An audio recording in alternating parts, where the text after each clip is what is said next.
Guys, goodbye junk foods na gid mi ani kay naka-discover na gid mi no nga ang rice di ay pwede siya mahimong chicharon. So galingon lang nimo ang nilungag nga rice gisagulan na mo kamuti tops malunggay para healthy kaayo siya.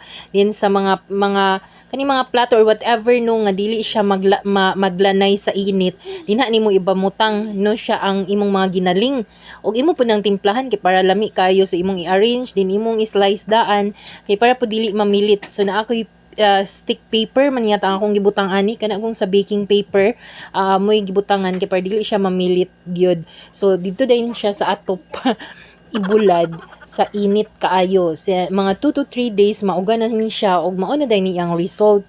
So ingon ani ang iyang resulta basta uga na kay siya mura siya og kanang chicharon bitaw nga kanang baligya nga imurang panglutuon.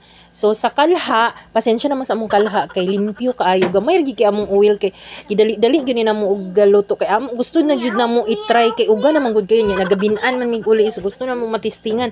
Unsa jud ang lami gyud ani niya kung maluto na gyud kay excited jud kaayo mi ani nga chicharon kay sige na mong bantayan nga mauga na gyud siya pag-ayo kay sige pud bayag ulan-ulan ng CDO. Mao na ni siya ang result. Gaburot siya, so chicharon gud kaayo siya, chicharon gud kay siya, dayon mao na ni siya ang iyang result. Nindot gud kaayo siya og hitsura as in grabe ka chicharon, grabe ka healthy kay rice baya gud ni siya nga nay with malunggay. So kana nagkaon-kaon na dayon ko, kaon-kaon ako. Nya grabe ka crispy kay gakagugkog lang gud niyang agi ba. So ang isay pud nga laog kay chicharon kani magud si Isay ni liwat gid ni siya sa ako ang kusog kay mo kaon og chicharon. Grabe gid ganahan siya magkagubkob ang iyang baba.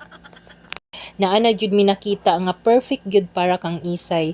Kani gyud nga makabusog pud siya og healthy sa iyaha ang rice with malunggay and kamuti tops. Ayan, so kana na gyud no sugod karon mauna na siya ang among kaunon nga mga chicharon diri sa balay.